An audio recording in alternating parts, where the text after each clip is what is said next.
दोस्तों, किसी महापुरुष ने क्या खूब कहा है कि अगर आपको अपनी जिंदगी बदलनी है तो उठो, जागो और अपने लक्ष्य की ओर बढ़ो। दोस्तों, हम सब चाहते हैं कि मैं एक प्रभावशाली व्यक्ति बनूं, लोग मुझसे बातें करें, मुझसे सलाह लें। जिन लोगों से हम प्यार करते हैं वो हमारी ओर आकर्षित हो और लोग हमें अटेंशन दें। पर क्या हम सिर्फ सोचने मात्र से ही प्रभावशाली व्यक्ति बन सकते हैं?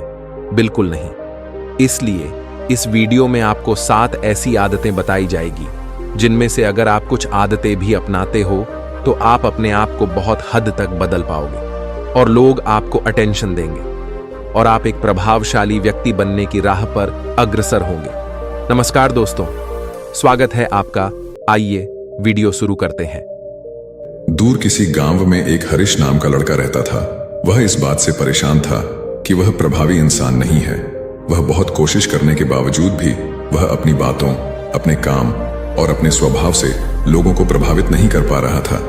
उसकी हार्दिक इच्छा थी कि वह एक ऐसा इंसान बने जिसकी सब बात माने, जिसके साथ सब काम करना चाहे और अपना समय बिताना चाहे। लेकिन उसके साथ सब कुछ उल्टा हो रहा था। ना तो कोई उसके साथ समय बिताना पसंद करता था और ना ही कोई उसकी बातों को गंभीरता से लेता था। कुल मिलाकर लोगों के बीच वह तो वह था, लेकिन हमेशा खुद को अकेला ही महसूस करता। उसके उपस्थित होने या ना होने से किसी को कुछ खास फर्क नहीं पड़ता था। इन सब घटनाओं की वजह से उसका आत्मविश्वास भी दिन प्रतिदिन कम होता जा रहा था। अपनी ऐसी हालत को देखकर वह बहुत ही उदास और परेशान रहने लगा।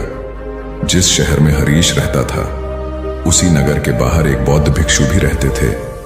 वह बौद्ध भिक्षु अपने अति प्रभावशाली व्यक्तित्व के लिए प्रसिद्ध थे। जो भी उनसे मिलता वह उनसे प्रभावित हो जाता था। बिना उनसे मिले नहीं रह पाते। उनके लिए जरूरी है तो कभी भी एक प्रभावशाली व्यक्ति बात करने का तरीका, उनके हाव भाव और उनका लोगों को समझना और समझाने का तरीका बहुत ही प्रभावी और आकर्षक था। सभी कहते थे कि वह एक बहुत ही प्रभावशाली व्यक्ति हैं, जिनके व्यक्तित्व में ऐसा जादू है जो किसी को भी मोहित कर देता है। एक दिन शाम के समय वह लड़का उदास मन के साथ तालाब के किनारे बैठा हुआ था। तभी उसका एक मित्र उसके पास आता है और कहता है, दोस्त, मुझे तुम्हारी समस्या का हल मिल गया। यह सुनकर हरीश बहुत अधिक खुश हो जाता है और पूछता है, क्या समाधान है? तभी उसका दोस्त बताता है कि मुझे एक ऐसे बौद्ध भिक्षु के बारे में पता चला है जो एक प्रभावशाली व्यक्तित्व के मालिक हैं और मुझे पूरा भरोसा है कि उनके पास तेरी इस समस्या का समाधान अवश्य होगा। यह सुनकर हरीश उसकी बातों से सहमत हो गया। हरीश तुरंत ही उन बौद्ध भिक्षुक से मिलने के लिए निकल पड़ता है और उन्हें सारी समस्या बताता है कि कैसे वह एक प्रभावशाली इंसान बनना चाहता है, लेकिन बहुत कोशिश करने के बाद भी वह ऐसा इंसान नहीं बन पा रहा है। बौद्ध भिक्षु ने हरीश की बात पूरे ध्यान से सुनी और फिर कहा, तो तुम चाहते क्या हो? हरीश ने कहा, लोग कहते हैं कि आपका व्यक्तित्व बहुत ही प्रभावशाली है, तो मैं आपकी तरह ही अपना व्यक्तित्व भी प्रभावशाली कैसे बना सकता हूं? यह सुन बौद्ध भिक्षु ने गंभीर होकर कहा, सबसे पहले तो तुम यह समझो कि एक प्रभावशाली इंसान बनने के लिए अच्छा व्यक्तित्व यानी अच्छी पर्सनालिटी नहीं बल्कि चरित्र का होना जरूरी है।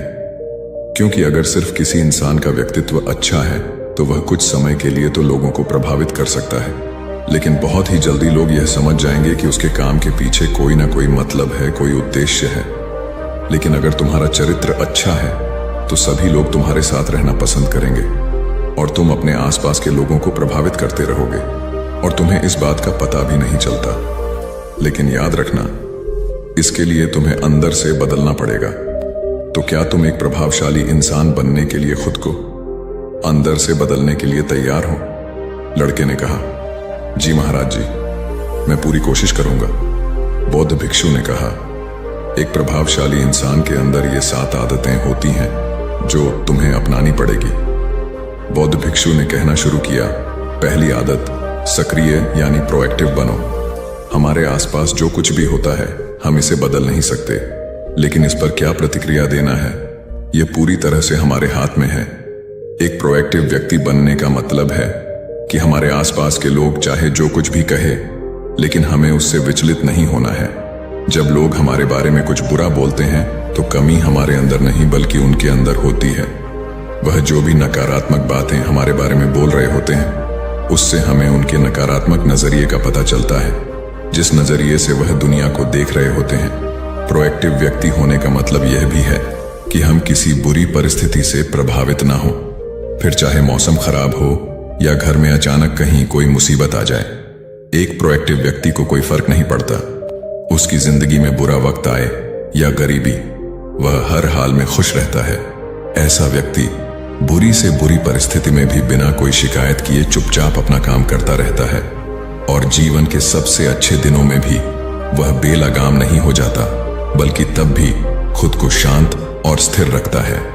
प्रोएक्टिव व्यक्ति का उल्टा होता है प्रतिक्रियाशील व्यक्ति। ऐसा व्यक्ति अपने आसपास के माहौल से बहुत जल्दी प्रभावित हो जाया जाता है। अगर कोई उसकी बुराई करता है तो वह दुखी हो जाता है, अगर कोई उसकी तारीफ करता है तो वह खुश हो जाता है। अगर ऐसे व्यक्ति के साथ कुछ बुरा होता है तो वह खुद भी बुरा बन जाता है। तो अब तुम समझ गए होंगे कि प्रतिक्रियाशील व्यक्ति कभी भी एक प्रभावशाली व्यक्ति नहीं बन सकता, क्योंकि उसका नियंत्रण दूसरे के हाथों में होता है। दूसरा व्यक्ति जब भी चाहे तो उसकी बुराई करके या उसको गुस्सा दिलाकर उसे परेशान कर सकता है, जबकि एक प्रोएक्टिव व्यक्ति का नियंत्रण पूरी तरह से उसके अपने हाथों में होता है। उसे कोई भी दुखी या परेशान नहीं कर सकता जब तक कि वह खुद ना चाहे। उसे कोई फर्क नहीं पड़ता कि सामने वाला उसके बारे में क्या बोलता है या क्या सोचता है। इसलिए प्रोएक्टिव व्यक्ति एक प्रभावशाली व्यक्ति होता है। तो तुम्हें भी एक प्रोएक्टिव व्यक्ति बने रहना है, ना कि प्रतिक्रियाशील व्यक्ति। दूसरी आदत, अंत को ध्यान में रखकर शुरुआत करो। इसका मतलब है कि तुम जब भी कोई बड़ा लक्ष्य बनाओ तो तुम्हें स्पष्ट रूप से पता होना चाहिए कि तुम उस काम को क्यों कर रहे हो और उसे कैसे पूरा करना है। यानी कि हर काम की शुरुआत में ही तुम्हें उसे करने का कारण और काम को पूरा करने की योजना स्पष्ट रूप से पता होनी चाहिए। और एक बार जब तुमने अपने काम का क्यों और कैसे पता कर लिया तो फिर तुम्हारे रोज के छोटे छोटे काम और उसके परिणाम तुम्हारे लक्ष्य की तरफ होनी चाहिए, तुम्हारी योजना से मेल खाने चाहिए। अगर तुम हर रोज वह नहीं कर रहे हो जो तुम्हारे लक्ष्य नहीं बन सकते, जैसे कि अगर तुमने अपना वजन कम करने का लक्ष्य निर्धारित किया है और तुम हर रोज मेहनत नहीं कर रहे हो, पसीना नहीं बहा रहे हो, तो इसका मतलब है कि तुम्हारे रोज के काम तुम्हारे लक्ष्य और उसकी योजना से मेल नहीं खा रहे हैं। तुम्हारी कहनी और करनी में अंतर है और इस तरीके से लोग कभी भी तुमसे प्रभावित नहीं होंगे। इसलिए अगर तुम एक प्रभावशाली व्यक्ति बनना चाहते हो तो तुम्हें तुम्हारे काम का कारण और उसे पूरा करने का तरीका स्पष्ट रूप से पता होना चाहिए और साथ ही तुम्हारे विचार और कर्म भी उसके साथ मेल खाने चाहिए। बौद्ध भिक्षु ने आगे कहा, तीसरी आदत, जरूरी चीजें सबसे पहले करो। एक दिन में हमारे सामने बहुत से काम होते हैं, लेकिन हम हर काम तो नहीं कर सकते। इसलिए हमें अपने सबसे महत्वपूर्ण कामों को सबसे पहले करना चाहिए। लेकिन महत्वपूर्ण काम क्या है? देखो बेटा, महत्वपूर्ण काम वह है जिन्हें हम व्यक्तिगत रूप से सबसे मूल्यवान मानते हैं। सबसे महत्वपूर्ण कामों को सबसे पहले करने का मतलब है कि हम अपना समय और ऊर्जा अपने लक्ष्य और अपने जीवन के लिए सबसे महत्वपूर्ण कामों पर लगा रहे हैं। अब अगर तुम्हारे महत्वपूर्ण काम भी तुमसे पूरे नहीं हो पा रहे हैं तो इसका कारण तुम्हारा अनुशासनहीन होना नहीं, बल्कि यह है कि अब तक तुमने सबसे महत्वपूर्ण कामों को अपने दिल और दिमाग में बिठाया ही नहीं और कभी यह सोचा ही नहीं कि यह काम तुम्हारे लिए सबसे महत्वपूर्ण क्यों है। असल समस्या काम का ज्यादा होना नहीं, बल्कि फालतू कामों को ना नहीं बोल पाने की है। जैसे कि तुम कोई बहुत जरूरी काम कर रहे थे, लेकिन तभी तुम्हारा एक मित्र आता है और कहता है, चल थोड़ी देर घूम के आते हैं और बातें भी कर लेंगे। लेकिन अगर तुम्हारे दिमाग में तुम्हारा महत्वपूर्ण काम बैठा हुआ है तो तुम तुरंत ही उसे पूरी विनम्रता के साथ जाने के लिए मना कर दो। और तुम्हें यही करना है, दिन भर के सारे गैर जरूरी कामों को तब तक ना करो जब तक कि तुम्हारे सबसे महत्वपूर्ण काम पूरे ना हो जाए।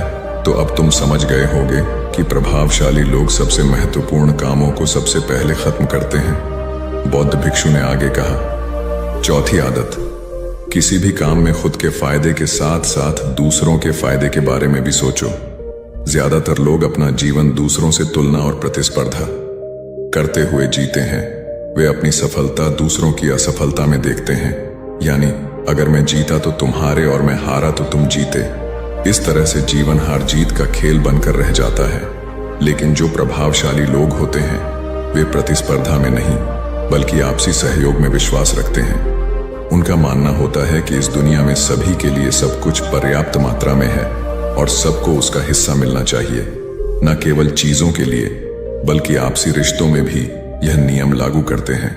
जैसे कि जब भी उनका किसी के साथ कोई मतभेद होता है तो वे बात को मन में रखने की बजाय उस इंसान के साथ खुलकर उस बारे में बात करते हैं और कोई बीच का ऐसा रास्ता निकालते हैं जो दोनों के लिए फायदेमंद हो, जिसमें दोनों की जीत हो, न कि सामने वाला ठगा हुआ महसूस करें। और ऐसा करके वह आपसी मनमुटाव को खत्म करते हैं, साथ ही रिश्तों को पहले से भी ज्यादा मजबूत बना लेते हैं। तो अब तुम समझ गए होगी कि प्रभावशाली बनने के लिए तुम्हें खुद के अलावा सामने वाले के फायदे के बारे में भी सोचना होता है।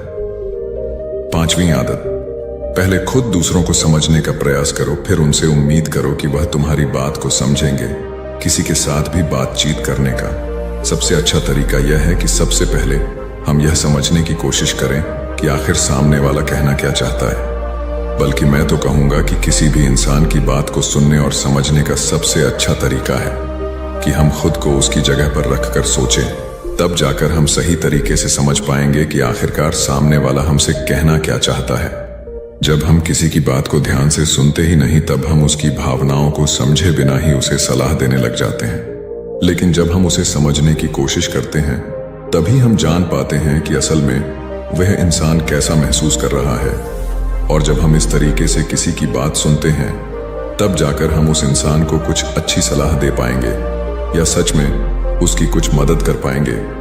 ज्यादातर लोग बातचीत के दौरान सिर्फ यही कहते रहते हैं कि अगर तुम्हारी जगह मैं होता तो ऐसा करता, या फिर एक बार मेरी बात मानकर तो देखो।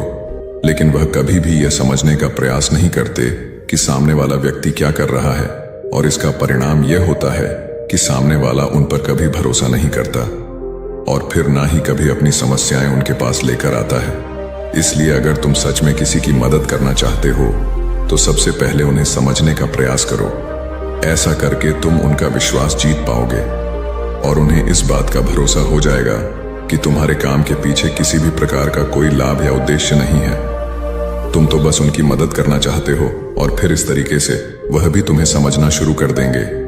और यही है प्रभावशाली इंसान बनने का 5वां नियम, बौद्ध भिक्षु ने आगे कहा। 6ठा नियम, प्रभावशाली लोग आपसी तालमेल और सहयोग के साथ काम करते हैं। वह लोग जो दूसरों को प्रभावित करते हैं इस बात को अच्छे से समझते हैं कि 2 दिमाग हमेशा ही एक दिमाग से बेहतर होते हैं।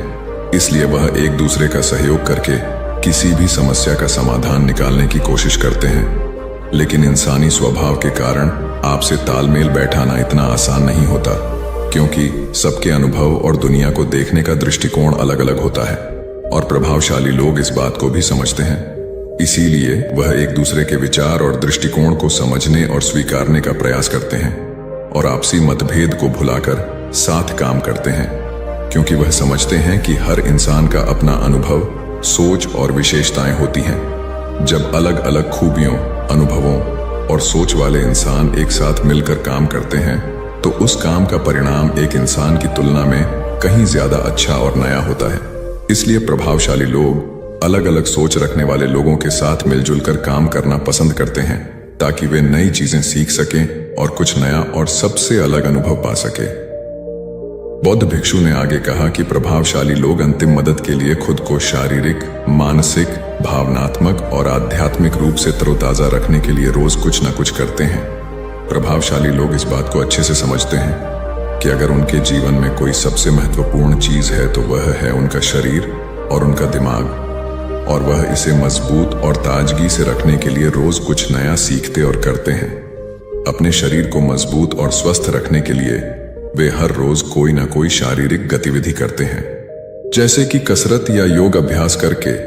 अपने दिमाग को नई जानकारी से भरने के लिए वे रोज कुछ नया सीखते हैं या पढ़ते रहते हैं। इसके लिए वे किताबें पढ़ते हैं, नए लोगों से बात करते हैं या फिर नई जगहों पर घूमने जाते हैं। बहुत सारे लोग प्रभावशाली इसलिए होते हैं क्योंकि वे जीवन भर कुछ ना कुछ सीखते रहते हैं, खुद को नई जानकारी देते रहते हैं और भावनात्मक रूप से खुद को ताजगी से रखने के लिए यह लोग ध्यान या एकांत का सहारा लेते हैं। कई बार खुद के अंदर नयापन लाने के लिए ये लोग खुद को कुछ दिनों के लिए बाहरी दुनिया से काट लेते हैं। इसके अलावा यह लोग आध्यात्मिक रूप से भी सक्रिय होते हैं। इसके लिए यह लोग जो भगवान में आस्था रखते हैं उनकी पूजा पाठ और आराधना इत्यादि करते हैं। साधारण शब्दों में कहें तो प्रभावशाली लोग लगातार खुद में सुधार लाते रहते हैं और अपने शरीर, मन और आत्मा को तरोताजा रखते हैं। और अगर गौर से देखा जाए तो ये सारी आदतों में से यह 7वीं आदत सबसे ज्यादा जरूरी और प्रभावी है, क्योंकि इसके बिना बाकी की 6 आदतें उतनी प्रभावी नहीं रह जाएंगी जितनी उन्हें होनी चाहिए। और कोई भी इंसान कितना भी प्रभावशाली क्यों ना हो, लेकिन अगर वह खुद को शारीरिक, मानसिक, भावनात्मक और आध्यात्मिक रूप से तरोताजा नहीं रखता तो धीरे धीरे उसका प्रभाव कम होना शुरू हो जाएगा। तो यह थी एक प्रभावशाली इंसान बनने की 7 आदतें जिन्हें अपनाकर कोई भी इंसान प्रभावशाली बन सकता है। बौद्ध भिक्षु की यह सारी बातें सुनने के बाद अब उस लड़के को भी यह भरोसा हो गया था कि इन 7 आदतों को अपनाने के बाद वह भी एक प्रभावशाली इंसान बन सकता है। इसके लिए उसने उन बौद्ध भिक्षु को धन्यवाद किया और खुशी खुशी अपने मित्र के साथ वहां से चला गया। तो दोस्तों, उम्मीद है इस वीडियो से आपको काफी कुछ सीखने को मिला होगा, और अगर कुछ सीखने को मिला हो तो हमारे इस वीडियो को लाइक, शेयर और साथ ही कमेंट में नमो बुद्धाय जरूर लिखिएगा। धन्यवाद। दोस्तों, एक बार एक गुरु और एक शिष्य एक सुनसान जंगल से गुजर रहे थे। तभी शिष्य अपने गुरु से एक सवाल करता है कि गुरुजी, ऐसा क्यों होता है कि कुछ लोगों के पास कुछ भी नहीं होता लेकिन फिर भी वह सुखी रहते हैं और आनंद में रहते हैं, और कुछ लोगों के पास सब कुछ होते हुए भी उदासी उनके चेहरे पर साफ दिखाई देती है। गुरु ने एक मुरझाए हुए फूल की तरफ इशारा करते हुए अपने शिष्य से कहा कि यह सोचने और समझने की बात है। अगर यह फूल ये सोचेगा कि मैं कल मुरझा गया था, या फिर यह सोचेगा कि मैं भविष्य में फिर से मुरझा जाऊंगा, तो यह कभी भी खुलकर पूरी तरीके से खिल नहीं पाएगा। अपने सुंदर स्वरूप में यह कभी भी वापस नहीं आ पाएगा और अपनी खुशबू इस प्रकृति में कभी भी बिखेर नहीं पाएगा। इसी प्रकार इंसान अपने अतीत की यादों में खोया रहता है या फिर अपने भविष्य की करता रहता है। भविष्य के दुखों के बारे में सोचता रहता है, या भूत में जो उसके साथ बुरी घटनाएं घटित हुई हैं वह उन्हीं के बारे में सोच सोच करके वह अपने भविष्य के लिए चिंतित होता रहता है। तो ऐसा मनुष्य जीवन में कभी भी सुख अनुभव नहीं कर सकता। ये समझने की बात होती है कि जीवन हमेशा वर्तमान में होता है। अतीत और भविष्य की कल्पनाएं हमेशा मनुष्य को मृत्यु की तरफ ले जाती हैं। इसलिए यह जरूरी हो जाता है कि जिस प्रकार हम अपने शरीर की देखभाल करते हैं, उसे बीमारियों से दूर रखने के लिए उसके अंदर से गंदगी भी साफ करते रहते हैं। ठीक उसी प्रकार समय समय पर हमें अपने मन और मस्तिष्क की भी गंदगी को साफ करते रहना चाहिए, उसकी धुलाई करते रहना चाहिए। इससे आपकी बुद्धि की क्षमता तो तेज होगी ही होगी, साथ ही साथ आप हमेशा आनंद में रहने का रहस्य भी जान पाएंगे। शिष्य ने सवाल किया कि गुरुदेव, इससे पहले कि हम मन और मस्तिष्क पर चर्चा शुरू करें, इससे पहले मैं यह जानना चाहता हूं कि जिन लोगों के पास सब कुछ होता है वह दुखी क्यों रहते हैं, और जिन लोगों के पास कुछ भी नहीं होता है वे अक्सर आनंद में क्यों होते हैं? यह रहस्य क्या है? इसके पीछे का कारण क्या हो सकता है? गुरु ने उत्तर दिया कि कुछ लोग जीवन में जब सब कुछ हासिल कर लेते हैं और सब कुछ हासिल कर लेने के बाद उन्हें सब चीजों की व्यर्थता का पता चल जाता है। ऐसे लोगों को अक्सर यह एहसास जकड़ लेता है कि मैंने जीवन में कुछ भी पाया, जो कुछ भी किया उससे भले ही मैंने सुख सुविधाएं हासिल कर ली हो, लेकिन मन की शांति अभी भी बहुत दूर है और अधूरी भी है। उस तक मैं पहुंच नहीं पाता। सब कुछ पाकर भी मैं अपने मन को जान नहीं पाया। और जब इंसान को ऐसा लगता है तो उसे महसूस होता है कि जो कुछ भी उसने कमाया है वह कौड़ियों का भाव था। उसने अपना जीवन बेकार की चीजों में यूं ही व्यर्थ कर दिया। और वहीं पर जिस इंसान के पास जीवन में कुछ भी नहीं होता है, उसके पास एक उम्मीद होती है, सब कुछ पाने की लालसा रखता है, और वही लालसा, वही इच्छा उसको जीवन में खुश रखती है, आगे बढ़ाती है और ऊर्जा से वह हमेशा भरा रहता है। गुरु ने अपने हाथ से एक सूखे पेड़ की तरफ इशारा करते हुए कहा कि शिष्य, कभी तो यह पेड़ भी हरा भरा रहा होगा, फलों से लदा हुआ रहा होगा, अनेक प्रकार के पक्षी और जानवर इस पर आराम करते होंगे, इसके फलों को खाते होंगे, इस समय इस पेड़ को भी यह पता नहीं होगा कि एक दिन यह सूख जाएगा और उसकी हालत इतनी बदतर हो जाएगी कि यह किसी को छांव तक नहीं दे पाए, उसके ऊपर पत्ते तक नहीं रह जाएंगे। उसी प्रकार मनुष्य अपने जीवन की दौड़ में यह भूल जाता है कि जिस दौड़ में वह सबसे आगे निकलने की कोशिश कर रहा है उसका अंतिम चरण तो मृत्यु ही है। काश वो कभी इस दौड़ से अलग हटकर यह देख पाए कि इसका अंतिम चरण उसे कहां तक पहुंचाएगा। जिस दौड़ को वह सबसे आगे निकलकर जीतने के ख्वाब देख रहा है उसका वास्तव में अंतिम चरण मृत्यु ही है। काश वह कभी जीवन में भी हो जाता है कि उन घटनाओं को हम किसी भी तरह अपने मन की दौड़ में ठहराकर यह देख पाए कि उसका चरण क्या है और उसका परिणाम क्या होने वाला है। वो तो बहुत कुछ इकट्ठा करने में लगा हुआ है, एक दिन वह सब यहीं का यही रह जाएगा। इकट्ठा करते करते एक दिन उसका शरीर मृत्यु को प्राप्त हो जाएगा और फिर उसका शरीर आग में जलकर राख हो जाएगा, लेकिन उसके द्वारा बनाई हुई चीज सब यहीं की यहीं पड़ी रह जाएगी। लेकिन इंसान चीजों को इकट्ठा करते करते अपनी जिंदगी को जीना भूल जाता है। वह कभी ठीक से खुलकर हंस भी नहीं पाता, बस इकट्ठा करने में लगा रहता है और इकट्ठा करते करते वह अपने सब सुख, चैन, खुशी सब कुछ खो देता है। ऐसा भी हो सकता है कि वह ऐसे कार्यों की तरफ आगे बढ़ सकता है जो उसके जीवन में आनंद पैदा करता हो, जो उसके जीवन को एक नई दिशा दे। गुरु ने कहा कि एक योगी ही होता है जो जीवन की दौड़ में ठहर जाता है, जो यह समझ लेता है कि जीवन का अंतिम चरण तो मृत्यु ही है।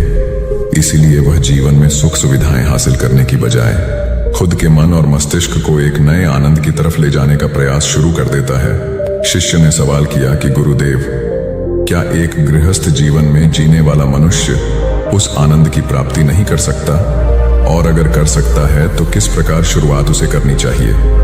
गुरु ने कहा कि बिल्कुल कर सकता है। गुरु ने उत्तेजित होकर उत्तर दिया कि अगर सभी मनुष्य उस आनंद की प्राप्ति के लिए योगी बनने का निश्चय कर लें तो इससे तो प्रकृति का चलन ही रुक जाएगा, उसकी जो व्यवस्था है वह बिगड़ने लगेगी।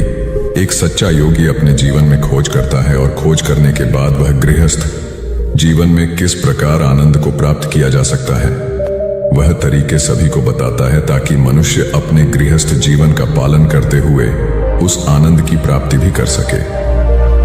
गुरु ने उस युवक को संबोधित करते हुए उत्तर दिया कि मैंने अपने जीवन में जो खोज की है उसके अनुसार मनुष्य को समय समय पर अपने मन और मस्तिष्क की सफाई करते रहना चाहिए। मनुष्य अपने शरीर पर तो ध्यान दे देता है, लेकिन अपने मन और मस्तिष्क को वह भूल जाता है, उस पर कभी वह ध्यान ही नहीं देता और उसी वजह से मन और मस्तिष्क उसके बूढ़े होते चले जाते हैं। उसमें जवानी रह ही नहीं जाती और जब उनमें जवानी नहीं रह जाती तो वे नयापन और ताजगी नहीं रह जाती, जिसकी वजह से एक इंसान उदासी से भर जाता है। मन और मस्तिष्क की गंदगी क्या होती है? पहले मैं तुम्हें यह बताता हूं। हर मनुष्य के जीवन में कुछ ऐसी घटनाएं घटती हैं जिनका उसके मन और मस्तिष्क पर बहुत ही गहरा असर डालती है। वह जीवन पर्यंत उन घटनाओं को भुला भी नहीं पाता और वही घटनाएं उसके मन में पूरी तरह से पक्की बैठ जाती हैं, जो उसके मन में गांठ बना लेती हैं और भविष्य में जब भी वह कोई काम करता है तो यह घटनाएं उसको प्रभावित करती हैं। उसके विचारों को, उसके निर्णय को पूरी तरह से यह घटनाएं बदल कर रख देती हैं। ऐसे मनुष्य की दृष्टि भी भ्रमित हो जाती है, वह सत्य स्वरूप को देख ही नहीं पाता। वह उन चीजों को उन घटनाओं से जोड़कर भ्रमित तरीके से देखता रहता है। उदाहरण के लिए, अगर किसी बुरी आंखें वाले आदमी ने आपको धोखा दे दिया है तो आप जीवन पर्यंत बुरी आंखें वाले आदमी को हमेशा धोखेबाज ही समझते रहेंगे। उस पर कभी पूर्ण रूप से आप विश्वास ही नहीं कर पाएंगे। लेकिन समझने की बात यह होती है कि जिस इंसान ने आपको धोखा दिया है वह धोखा आपको बुरी आंखों से नहीं मिला, वह इंसान के स्वभाव से मिला है। लेकिन उस इंसान के स्वभाव से हमारे दिमाग में उसका एक चित्र छप गया, उसकी एक छवि बन गई और वह छवि दूसरे आदमी से जब हम संपर्क करते हैं तो बीच में एक दीवार की तरह खड़ी हो जाती है और इसी वजह से दो लोगों के बीच गहरे संबंध स्थापित नहीं हो पाते। तो मनुष्य के लिए सबसे जरूरी यही होता है कि वह अपने आप को अतीत की घटनाओं से मुक्त रखे।